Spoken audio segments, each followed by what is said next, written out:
Hi again, everyone, and welcome to another episode of Alumni Chats, a weekly podcast featuring alumni from the Department of Broadcasting and Journalism here at Western Illinois University. My name is Buzz Hoon. I'm the host of the podcast. Today, I'm talking with Danny Frey, who received not one, but 2 degrees from WIU, a bachelor's in 2017 and also a master's degree in 2020. Danny Frey, welcome to the show, and hopefully I got that information correct. You did. You nailed it. Hey, I was ready to fact check, but you got it. And two-time graduate of the Western Illinois University, and thank you so much for having me on. Looking forward to it. Yeah, well, we're going to talk all about our time together at WIU and what you're doing now. Let's give everybody a life update because you've got on a polo, I think, that is giving some information to people. What's going on? Yeah, man, that's kind of been my life as I'm identified by what color polo I'm wearing.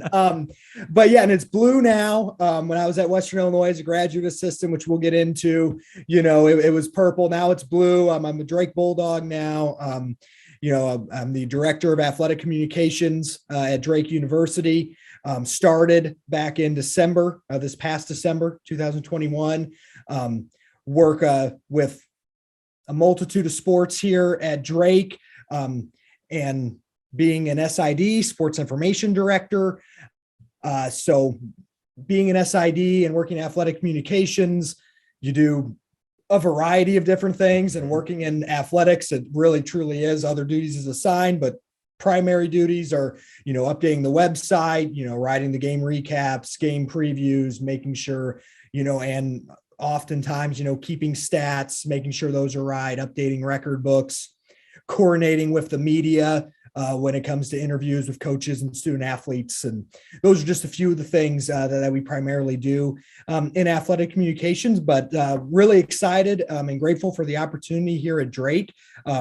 Awesome coaches and wonderful student athletes here, and great staff that I get to call coworkers, and, kind of, hit the ground in a sprint back in the middle of basketball season in December. And then we also, which you've talked about this with Sean and Gracia, who's also at Drake. The Drake Relays is a very unique, huge track and field event that is worldwide, world renowned, and that is always in the in the last week of April.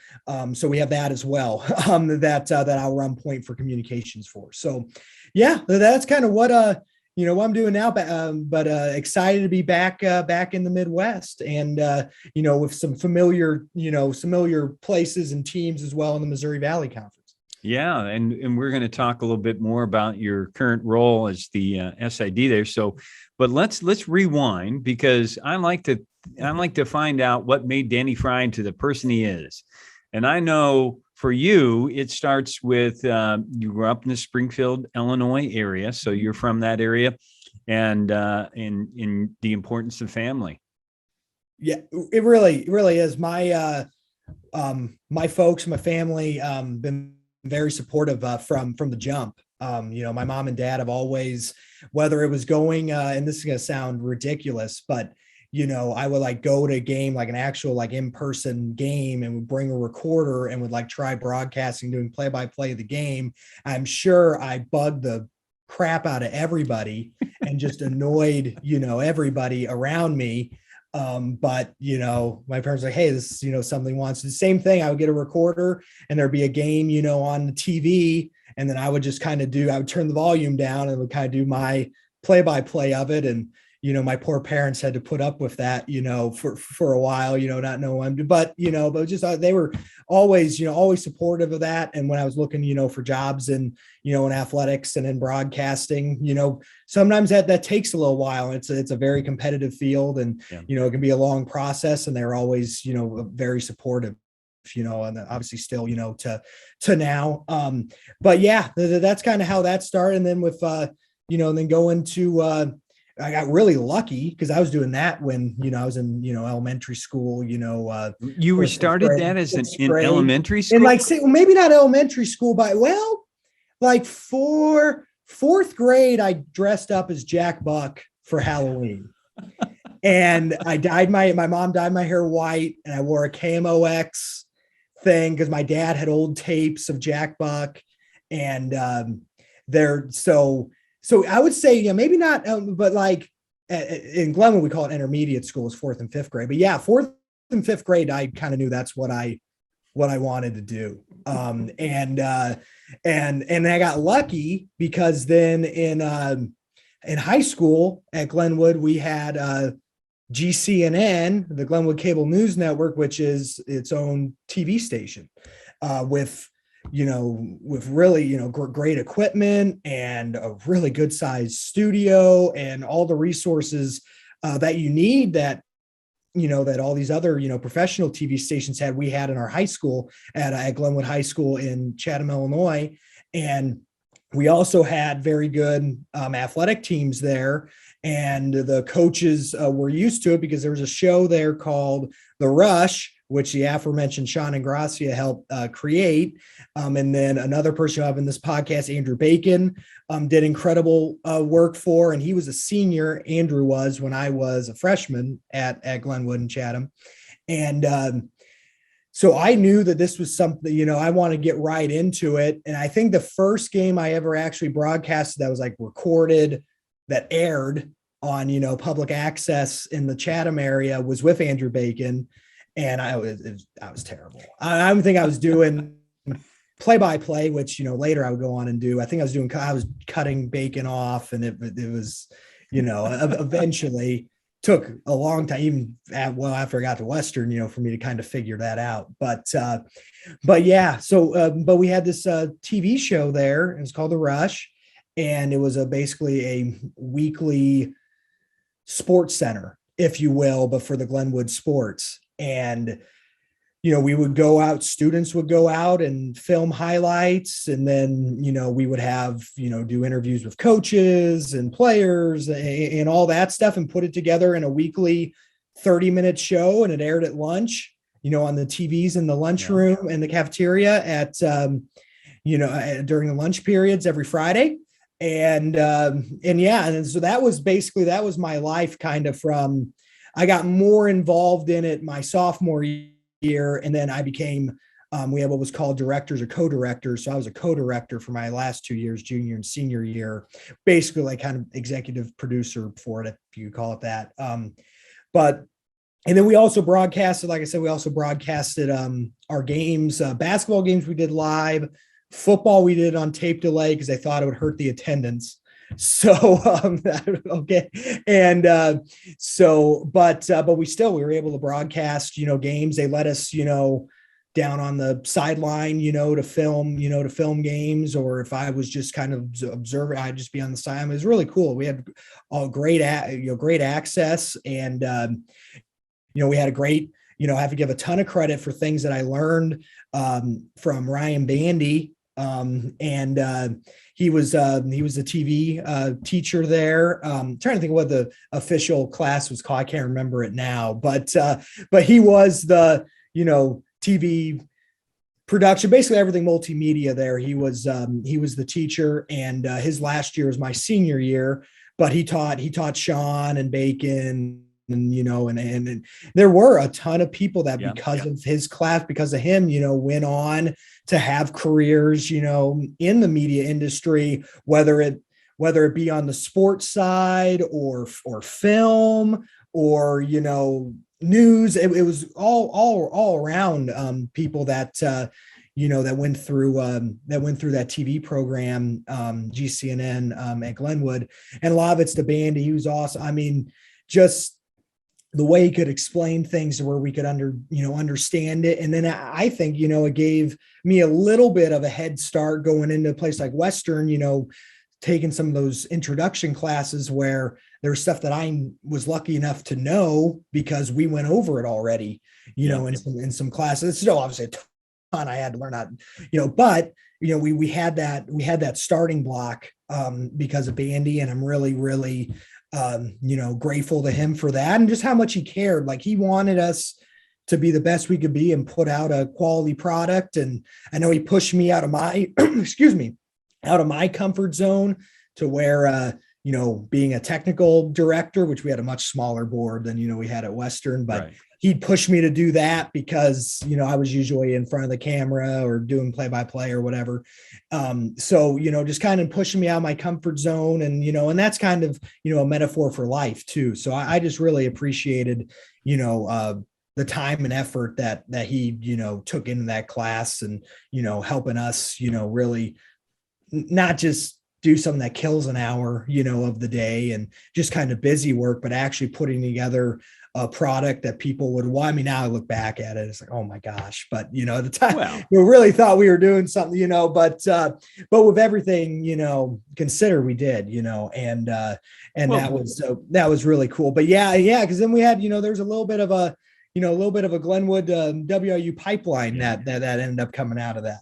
Because even before Sean was Kyle Durkin, who was also from, and what I appreciate about Mr. Bandy was he would always, even though he was an SIU graduate, he would still come bring students for visits, and he was very open to that's, I remember meeting you as a freshman in high school. And Bacon is the one that told me, he said, hey, this guy can really talk. You should find that was right. He wasn't wrong there. Said he knows how to talk well, and you should get him, and I think we set our sights on you. And I remember coming to visit you as a senior. And it was still up in the air because you had other places to consider, and we were trying to put the pressure on Danny, please come and be there. And finally you made a decision. I did. And that's actually that's kind of a little bit of a story too. I did, because you sent, it was just really, I guess now it doesn't seem like it really was that much, but it meant a lot to me. Was you just sent an email just following up, just seeing how I was doing, a few weeks after it. And what I liked about it is you sent that not ask like, hey, are you coming here, or anything. It was just, just checking up, just see how I was doing. And I never got that from the other schools, that I was considering, and I get it. It's not, it's not like athletics where you gotta, there's a true recruiting thing. I get that, but still you want to feel, like you're more than just a number, and I felt like that place will remain nameless, but I felt like if I went, and that place is a fantastic broadcasting program, a lot of famous alums, turned out a lot of great people, some people I'm friends with, but I didn't think it was the right fit, because I wanted to have, I wanted to have those personal relationships with people, and, not just go to class, pack it up, actually get hands-on experience, right away, but with people that I knew cared, like Bandy did, so I felt like, I had that at Western. So yeah, you sent that email, and I'll never forget it. I was in the radio studio for Sports Radio 1450, which is a local sports station in Springfield where I interned in high school. And we were in a commercial break, or we had a pre-recorded segment or something, because I ran the soundboard for a sports talk show 4 to 6. So I would go right after school and then would go there. That was just my, and then, but I was there, and the email popped in, and I just, for all the reasons I just mentioned, I'm like, you know what?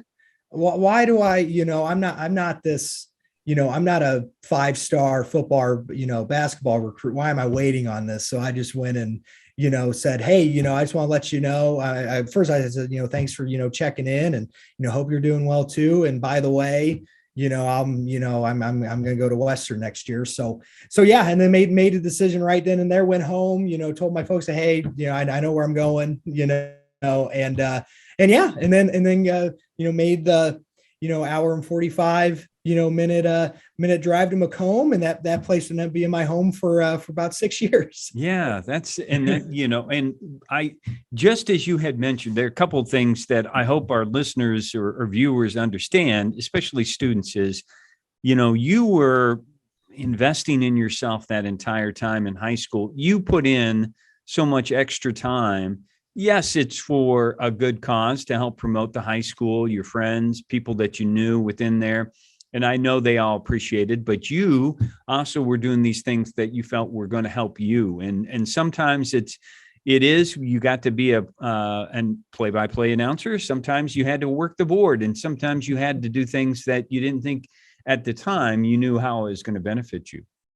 For sure. And I think that's like, well, and tying it back into Western, you have the options to do all of those things at Western as well. So, you're not just tied to one thing.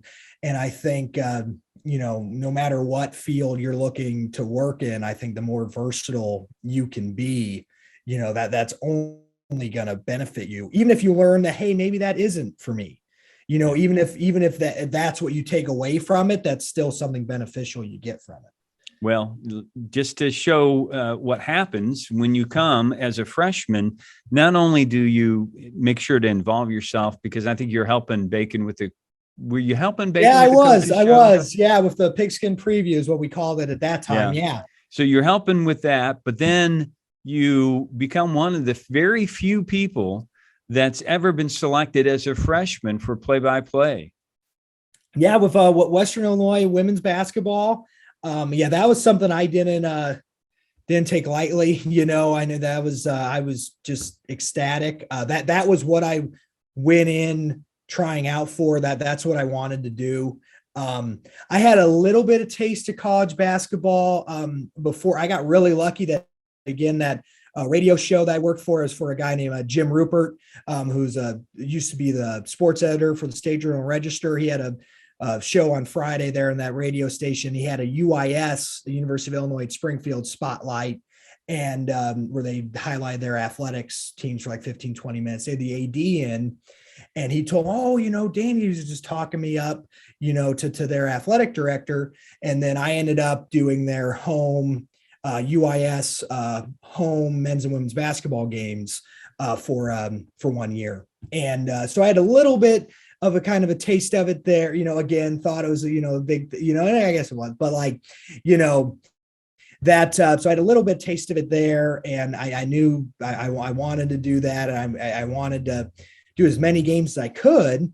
And they're all fantastic opportunities there, whether you're doing games on, which had just switched over my freshman going into sophomore year, all of our games, TV games would be carried on ESPN3, now ESPN Plus with time ESPN3.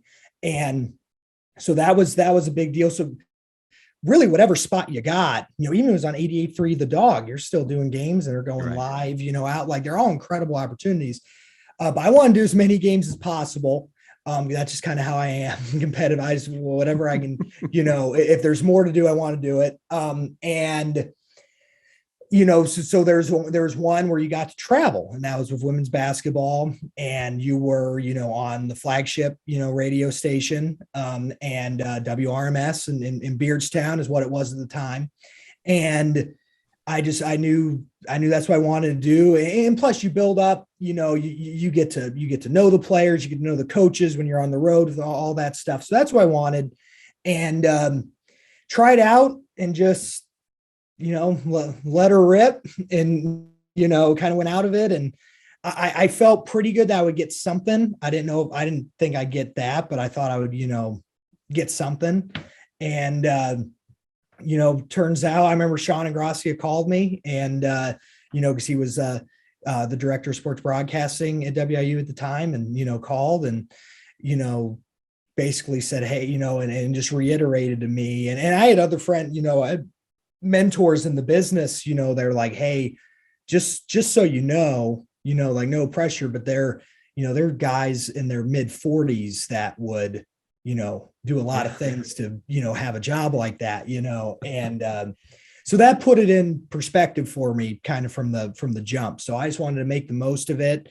And I ended up doing that for 4 years throughout my undergrad. And they were even the athletic department and broadcasting was even nice enough to, when I graduated, which I wasn't planning on graduating a semester early, which you got it right of 17, because I was in the class of 18 by graduating.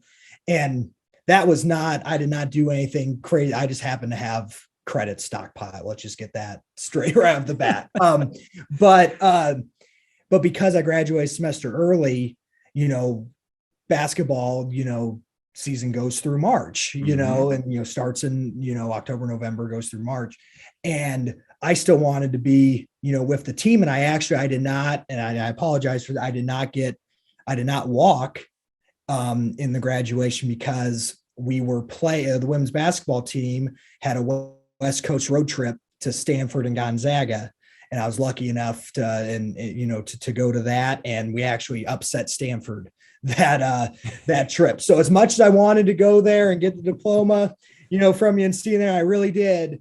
That was a pretty cool consolation prize, going over to Stanford and seeing, I think they were number 17 in the nation at the time. But yeah, so I just great. I can't thank, I can't thank head coach JD Gravina enough. I mean, he took a freshman in that I didn't know that much, and was really just awesome to work with. Always treated me like a peer, and didn't look, like who's this kid or anything. Maybe there sometimes you thought that, but there were other. But he was, he was just awesome, and remained someone that look up to. Just fantastic, coach in person. Seth Minner as well was there my entire time there. I know he's back in Macomb now. So no, everyone there was just awesome. And yeah, just so many memories from that. That was kind of my first foray into seeing what an SID was. We had Dan Wallace was a graduate assistant that went with us. He is now the director of athletic communications at UIC. So they're coming in the Valley next year. But I started out, we were roommates on the road. So I kind of got a sense of what an SID was then. And so then later on, I would become I started my junior year, I'd become a student worker there for Pat Osterman in the athletic communications department at Western. I'm going to have myself bouncing around now, but that experience, being the radio voice of Western Illinois women's basketball, we made it to the NCAA tournament when I was a senior. I shouldn't say I didn't do anything on there except sit down. You get to claim that. Sit down and yell. But they made it to the NCAA tournament that year and played Florida State really tough. Taylor Hanneman hit one of the biggest shots in Western Illinois basketball history to send the Summit League tournament title game to overtime.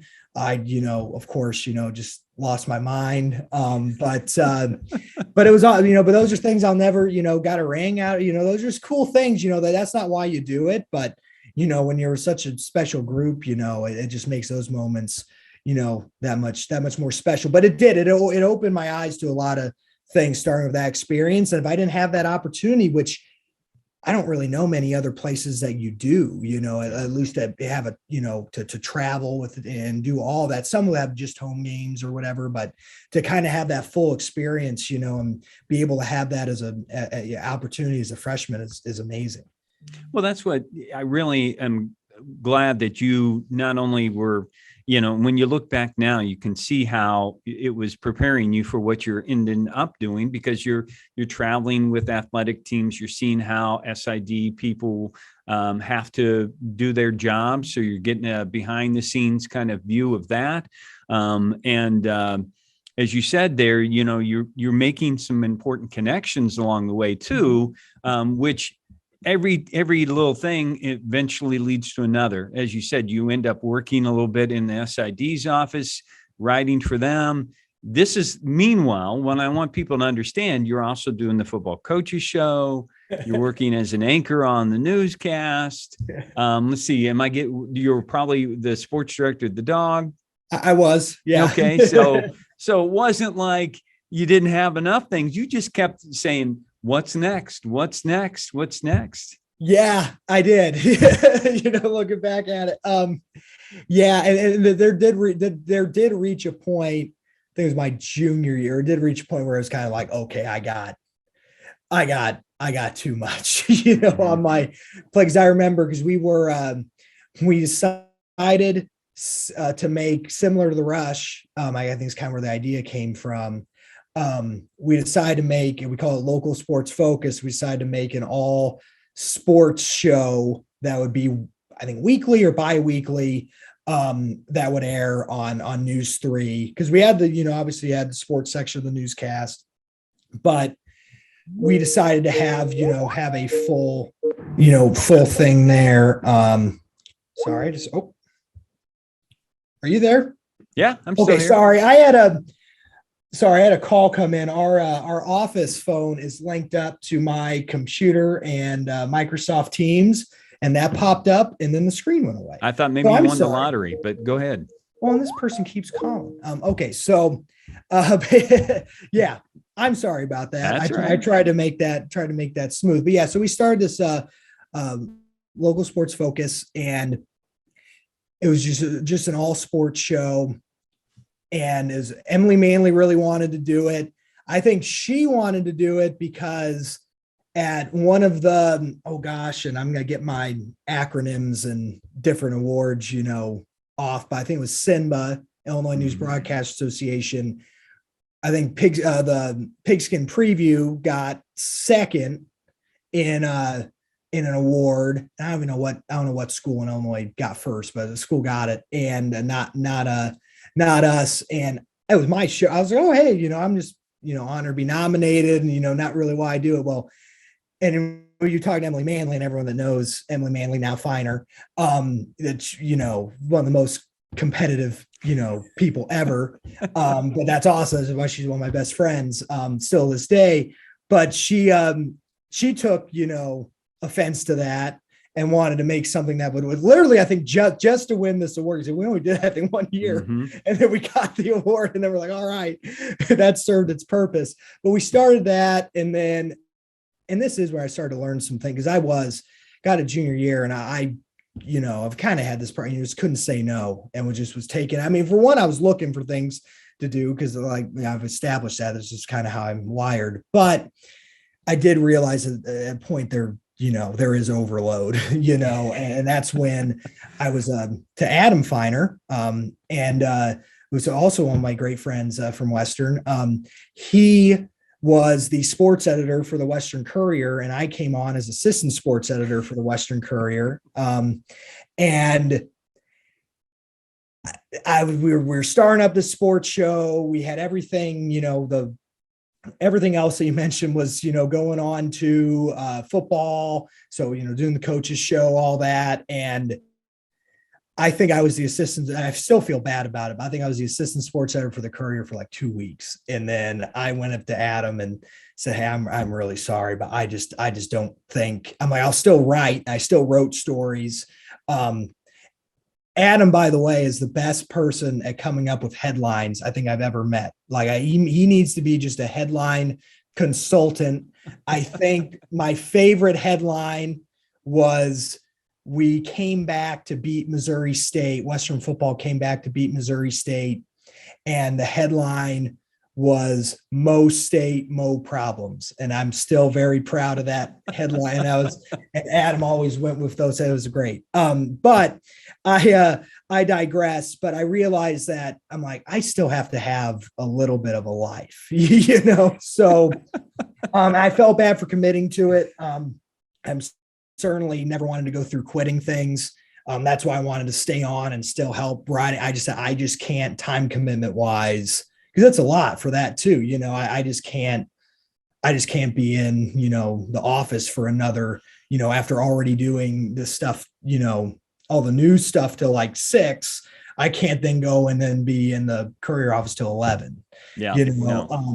But you work long hours, working college athletics and SID. I mean, being an SID, it's, you don't have normal hours. You don't really have weekends, so I guess I kind of, with how I set up my schedule and, as an undergrad, it kind of previewed me for some things, going forward, but it also made me aware of, work-life balance and that stuff too. So yeah, funny you bring that up, because it was where I just kept piling on more and more. And then finally I was like, okay, this might be enough. And then my last semester, senior year, it was kind of the nice mix. And then I got even lucky where I stayed on to be play-by-play for women's basketball. I had graduated and I was looking for a job, but I was staying doing that. So that was awesome. because I'd wake up at 11 every day, go do my prep for basketball, and still be living in a college town with my best friends. We had a house on Murray, just right down from Salee. And, and yeah, it was great. I didn't have to do anything except go and call the basketball game and travel. So I had that for about 3 months. And then I ended up getting an internship with the Peoria Chiefs and went there. And since then it's been back to go. Yeah. Well, let's talk a little bit about that group of friends. You mentioned Emily and Adam. Yeah. Who are now together and could be happier. But let's talk about some of those other friends that you enjoyed hanging out with. Oh, yeah. I mean, well, I have to mention literally from day one, because we visited on the same day to a Western Illinois football game. That's Devin Cologey, who remains one of my best friends. And I actually just went down to Florida to visit him. He's working for Hard Rock Stadium, now doing stuff for the Miami Open. He was involved in the F1 race, doing stuff behind the scenes on the sales side. And, that friendship started. Yeah. When we visited the truck for a football game, playing Missouri State my senior year. We actually ended up not rooming together, but we still were one of the, from freshman year, to now. And then we ended up living, I think I was roommates with him for about 3 years, and from junior to actually our first year of grad school, because Devin also graduated with a master's from Western as well. So he's one. Tyler Massini didn't stay a broadcasting major, but if I mentioned Devin, I got to mention Tyler too. Those two guys are two of my just best friends. But he was a broadcasting major for a couple of years. Well, a lot of it too is we stayed, on the freshman year. You have, on Tanner 5, you had the broadcasting floor where it wasn't everybody, but a lot of the people there were broadcasting majors. So, kind of everybody kind of already had built in similar interests. And that was a floor that, it was so many different personalities and just types of people, but somehow we all got along, and they're on Tanner 5 on T5. And, and then getting into broadcasting. Obviously one I'd be remiss not to mention would be Redrick Terry, my broadcast partner. We did that for football for 3 years. No, 2 years, but still, and Redrick was just a joy to work with. And again, someone I remain close to, to this day. And obviously he's done amazing things, and just kind of ironic because, he kind of had it set in his mind that he was going to be all sports, which rightfully so. The guy's fantastic. He has a velvety voice, knows the right pacing, just a fantastic play-by-play announcer. I always, we ended up the last couple of years for football, we ended up auditioning together. And, it would always just be like, I just wanted to see how many points I would get behind Redrick, because I knew Redrick was going to beat me. I just wanted to see how close I could maybe make it, because he was just so good. But that was also great too, because it was never like a jealousy type thing. It was us trying to make each other better, and that goes the same with Emily Manley with the news, because I some people that were in there know that Manley and I sometimes would we would have some disagreements after newscasts. I heard about that. And we're both. Yeah. And again, we're both, not quiet people by any means. So, we would make that note, but we would do that. And then right after be like, well, okay, where are we grabbing dinner, or, hey, where are you doing tonight? And have that whole group together. Megan Sanchez, in there, now Gillespie. But we're going back to Redrick. It was just so awesome just to work. I just felt like we had kind of that instant, that broadcasting, chemistry kind of, from the guy. I had to learn to had to learn to shut up at first because I transitioned. Redrick was play-by-play on the ESPN3 broadcast. I was the color analyst, and I had to, kind of adjust to that at first, but and talk with Sean and different things. But once I did that, I was really happy with what we put out. I obviously didn't play, but hosting the coaches show was around the team, and got some of the tidbits and stuff I could throw in there.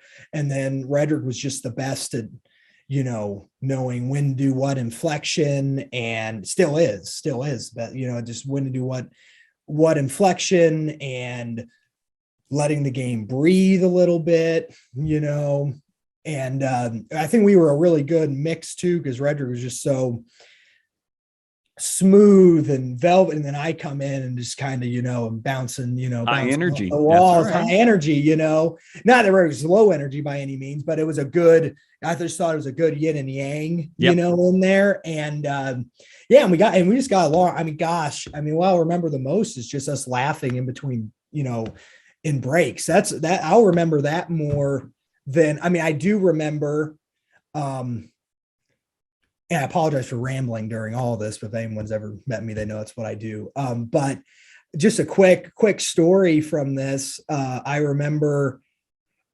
when Western Illinois played South Dakota State in football, and it was a Sean McGuire walk-off touchdown in overtime. First of all, this game was delayed probably like couple hours because there was a big snowstorm and it prevented South Dakota State from flying out. Then they got into Peoria and their bus had issues. So they took them a while to get here.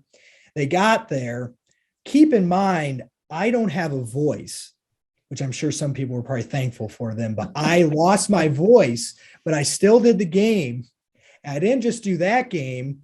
After the football game, Western Illinois women's basketball was playing Chicago State at Western Hall. So then once the game ended, which of course it went either double or triple overtime, of course it went to that. So then I had to run over, set everything up really quick, and then interview Coach Gravine. I did that in a matter of, 5 minutes from getting into Western Hall, and then sat down. And then a minute later, we were on the air for pregame. I didn't have a voice because I remember Tom Durso. I'll clean this up a little bit. But Tom Durso was like, just don't open your mouth. Like, just don't talk, shut up. And which for me is hard to do. So, but we got through the game. I have to go back and listen to that. Redrick, by the way, just nailed every call of that. And then, but I just sounded, like a dying frog, the whole time. But yeah, that was a game I'll never forget. And then just other times, they're just, breaks. We got to travel with the team and broadcast as well on tape delay, which is really cool. So we were able to go and do that. So just the traveling, on the road and doing the games. It was Matt Langman was the sideline reporter the first year, then Sam Ralph's the second year. They were awesome too. And it was just really good time. And then hanging out after the games, and talking about, the broadcast and what have you after that too. I mean, it's almost what kind of happens in the periphery, of the game is what I'll remember, I'll remember the most. And I heard lots of stories, although I never really witnessed it, that of you guys all hanging out afterwards, which made me feel good that you like to be together socially. Yeah, we did. No, it was we talk about it now. It was it was Emily Manley's it was her house. And everybody got along great. And those were good times. I mean, there's so many other people, there, John Benedek, Bree Descaray, Ryan Garrity. Those names are coming quickly as I saw them at Emily and Adam's wedding. So those names are coming quickly to mind, but there's so many other people too. Just a great group of people. And that's why I was really looking, when it was last last fall when Emily and Am got married, just so awesome just seeing everybody again, and kind of got to all hang out, again, kind of all in one place, which, as sometimes, as you get older, gets harder to do. But yeah, no, just miss those people and miss those times. I mean, it really was just a blast. Well, before we get out of the WIU years, I think that,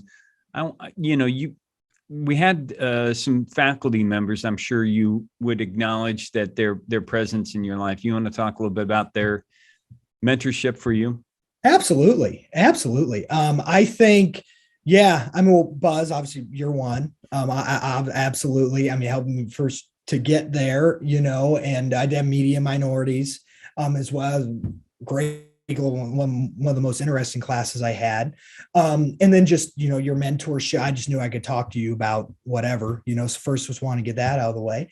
And then, yeah, absolutely. And then, I mean, Roger, Roger's another person that I could just go in and just sit, so many people go and sit on his couch, and just talk, and didn't even have to be about, broadcasting or a class or, just about life. And he always had that very open. And from an intro class, and then she came back, in various different ways, Sharon Evans, Sharon obviously, helped get, the broadcasting department, to where it is today, and kind of, set the standard.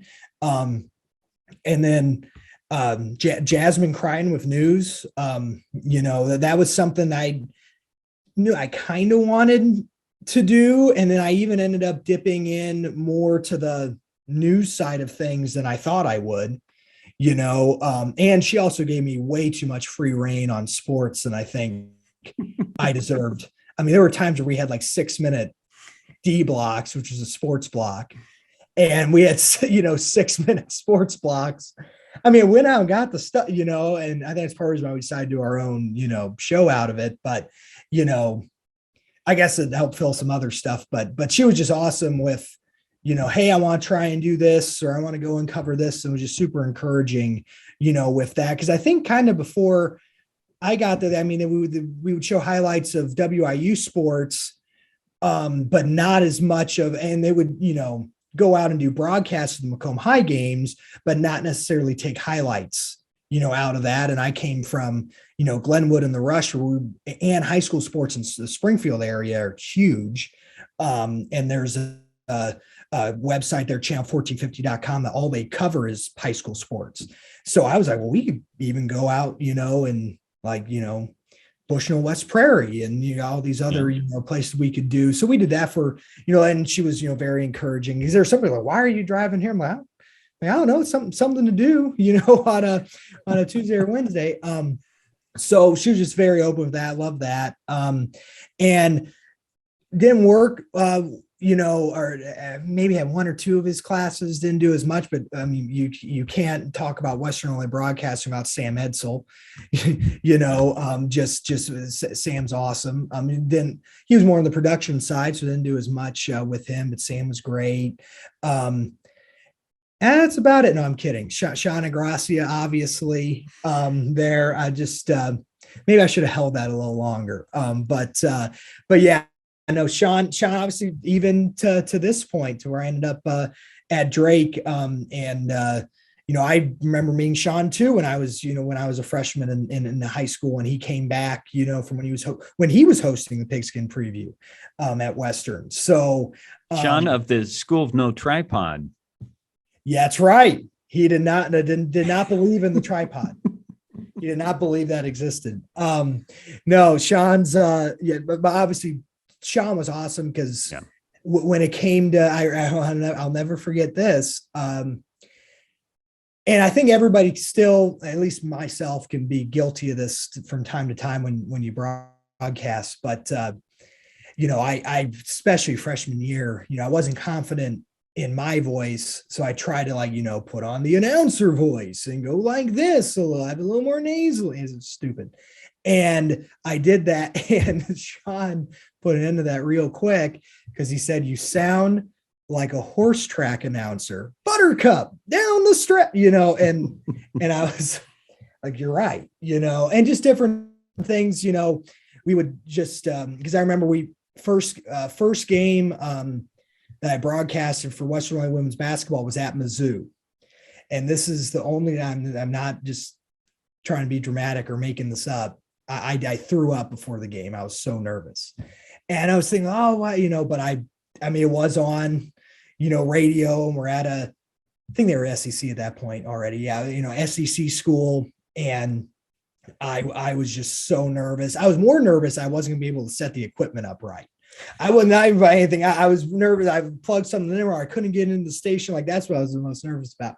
And, did that. And I remember we sat down, we listened to most of the game and just went through, okay, change this, maybe try doing this, next time, always remember time and score, obviously. And then, just different, this was good, this could be better, type things from that. So, but Sean and I obviously, and we had the Chatham, connection there too. But, we were always, very close, and someone I knew I could talk to anything about. But I think that really went for about every professor I had, in the broadcasting department. And what I like too is, and I do this too, is, it was a first name basis, with everybody, it wasn't any, like we didn't have to, call anybody doctor, I think a lot of you guys, are, but we, it just felt, we felt not on the same level, but we felt, comfortable, I guess, that way, and that really helps, I think, when you guys are, explaining things. It's kind of less intimidating, and like you said, kind of creates that family atmosphere too. So yeah, no, you just can't say enough about everybody and their, attention to detail, and everyone really, cared too, because it felt like when we're doing the newscasts and we're doing all these other things, it felt professional, it wasn't just, like I said earlier, just something to kind of kill the time. We're really wanting to put on something good that, not just for now, but prepare us for the future too. So during your transition to graduate school, because you decide to stay and be in sport management, which many of our students do, and it's a wonderful program that helps provide, especially assistantships. You get some valuable experience, not only continuing some announcing, but you learn all the other stuff that under Pat. Was Pat still the main person there? So Pat was when I started as a student assistant, but he had actually left at the start of my senior year. Okay. I believe. Yeah. And then Mange Williamson took over. Okay. For him. So Mange was my boss there, and she was the assistant AD for athletic comm. So you were a fixture there doing everything that was really needed to be done. And I say that because that's the way it is. You have to, sometimes you have to do a little bit of everything. And let's talk about your first job at West Virginia. So you go, and because, I think it's very brave of you. Just you go where the job is, right? And you just pack yourself up and you go to West Virginia, so tell us a little bit about that job. For sure. And then just real quickly, you're just talking about friends, at Western. I want to shout out another Western Illinois broadcasting alum, and that's Matt Hutchison, who's now at the University of Florida. He's the secondary contact for football, working very, in depth with Florida football. And he's also their golf contact there too. But Matt and I are still close. And he came on as a GA my second year as a GA there, and we worked together, and just be remiss without shouting out Hutch.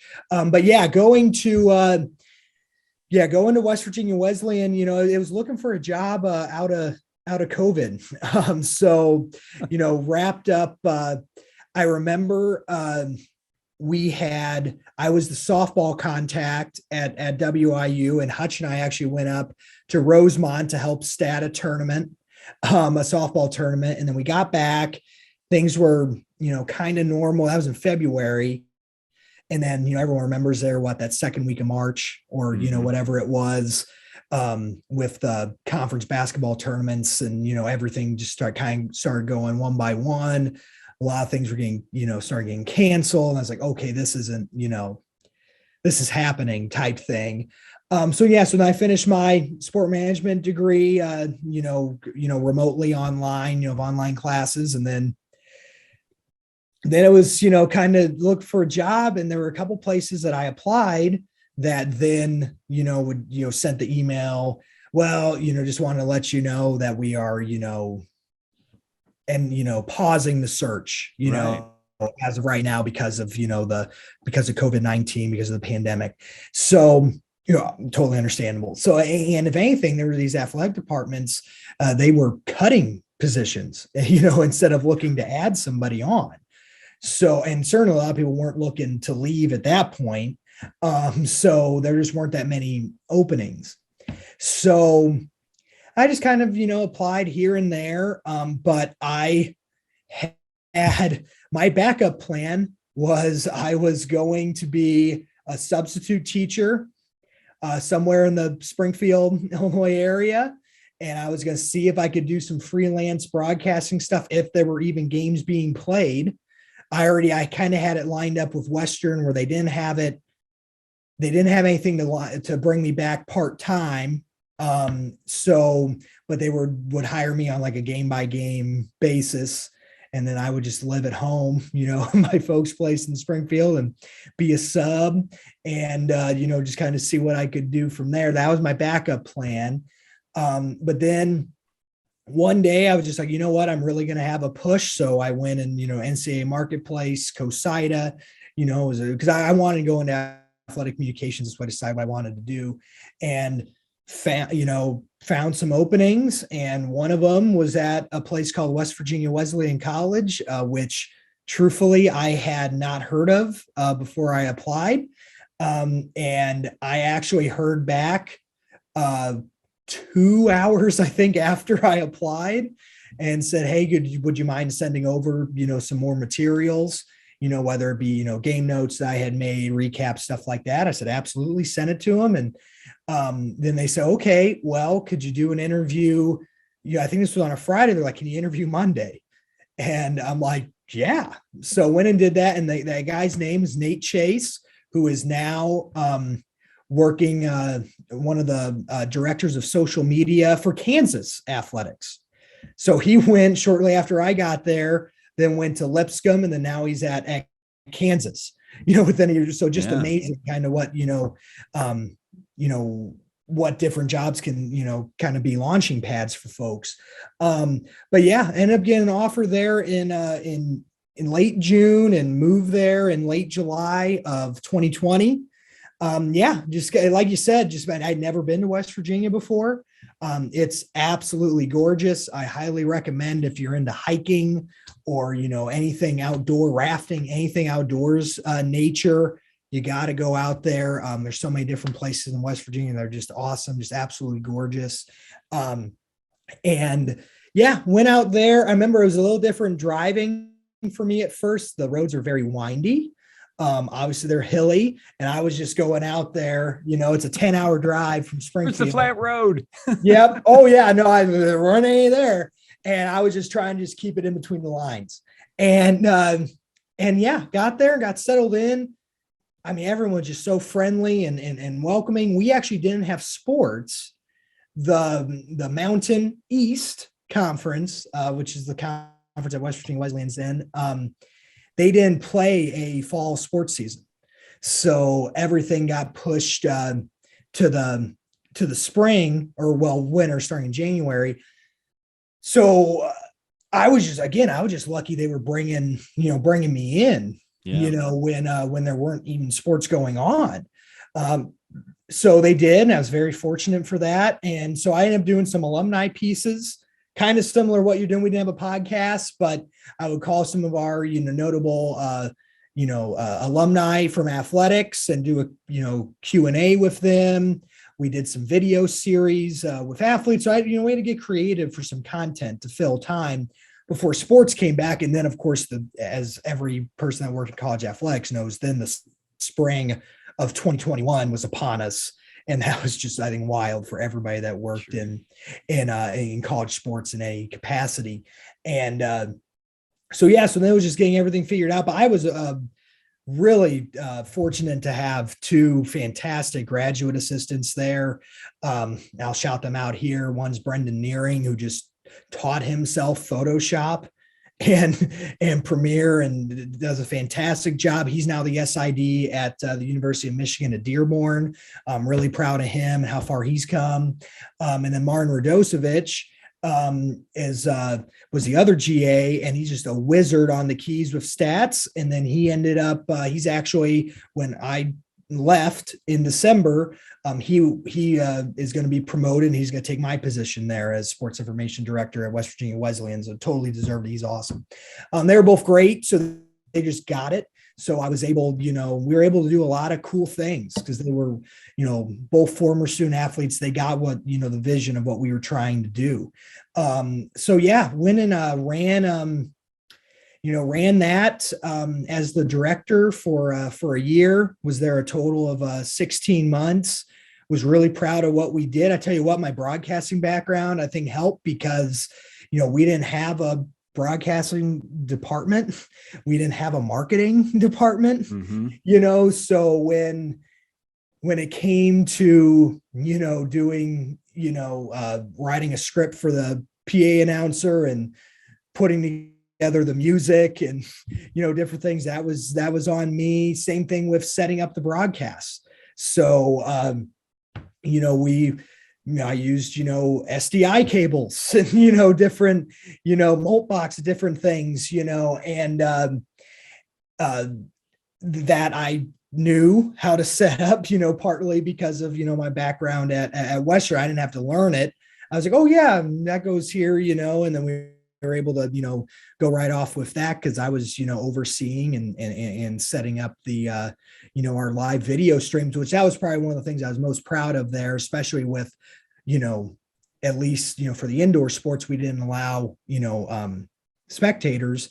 So we broadcasted every single home event. And I would say probably like over 80% of those had a broadcaster, which I was able to do both, which was great. Again, because of my awesome GAs and the administration there, I was able to continue broadcasting there. So we would have an announcer, and then we were able to broadcast every home event. Didn't matter what it was, we were able to do it. Swimming, track, we did some things that is some places in D1s, don't broadcast. We were able to do there. And I was really proud of that, but I, owe my broadcasting, background to that as well, to make those things work. And yeah, really miss it. Great, like lifelong friendships that came out of that job. I'm actually, our soccer coach, is getting married, going to his wedding at the end of this week, so great. Just it was just still a really tight group there. They kind of reminded me, at Western, with that broadcasting group where we would get together after games, and stuff like that. So love Buchanan, West Virginia. Love the opportunity to really do a little bit of everything at West Virginia Wesleyan. And then that eventually, led to me applying here at Drake, and end up here in Des Moines. Yeah. And every step along the way, all the way back to high school, I see all these things that you're putting in your tool belt that are helping you as you move along your career path. And now you're at Drake University, a great opportunity for you. And I guess, Danny, and I appreciate all the time that you've given. What kind of recommendations do you have for a student? What kind of things do you think would help a young person that would be like in your same situation? Yeah, I would say just try to do a little bit of everything, now don't hurt yourself, doing that, like I said, have a little bit of your limits. Yeah, know your limits, but, and actually we have a student even here at Drake that's super passionate, that has his hand in, several different pies, too. And it kind of renewed for how passionate he's been with helping us as student assistant. That's kind of renewed my passion, but not that I really lost it, but kind of renewed my, it kind of gave that a little, little push as well. Just seeing, other people having, the passion for it. But yeah, I think if you're going to do something, make sure you have that passion for it. Because if you don't, then, kind of what are you doing? You want to like what you do. And that's why I'm in, the field I'm in now, and why I majored in, and, what have you, something I really enjoyed doing. And sure, there's going to be certain work aspects of it that'll come up in any job, but, the bulk of it is just, is just having fun. So make sure that's at the forefront. And, add different things to your tool belt, like you said, just get involved in what, if you see an opportunity there and, you have the time and think you can do it, just, see how you can help. And then, other opportunities can grow from that. Obviously networking is important. Some people say, it's who you know, not what you know. I think it's a mix of both. I think it's who you know to then show what you know. And if you're in the, and this goes with the broadcasting industry too, but, if you're in the college athletics, or really just sports industry in general, because I worked in minor league baseball for a little bit too, everybody knows everybody, and you're gonna run into people that you've seen before in some instance, so there's always going to be that I worked with them here, and so just, it just comes down to, the golden rule, treat other people how you want to be treated, but just be kind, because you don't know who knows who down the line. And if you have a positive, whether it's direct or indirect, positive interaction with somebody, that's going to go a long way. There's been a couple people that I've interviewed for jobs here at Drake that I knew from my stops over the summer in baseball. Mm-hmm. Oh wait, I know that, and you wouldn't think that you'd end up, crossing paths again, but sometimes, you do. And that definitely happens, working in sports. So yeah, those are just some things I would say, just as rough advice, without getting too in depth. Well, I would also just want to recognize that you already, now, I've always been very proud of you and think very highly of you, but you are already helping to mentor people because you recognize that people have been influential in your development. And I just want to say that, that's the kind of person you are, and that's the kind of person you will continue to be. Well, that you're too kind. But I do. I really appreciate that. And it's just, just a testament to you guys, at Western Illinois, and especially you, Buzz. Well, Danny Frey, thanks for being on the show. Thanks for having me. This was fun. Thanks for letting me ramble for an hour. It's always good to talk with you, young man. Absolutely. Thanks, Buzz. You bet. And if you're interested in being a guest on the podcast or want to recommend somebody, just let me know. We hope that you continue to watch and listen to the podcast, and really appreciate everyone's support. So until next week, stay safe, take care, and God bless.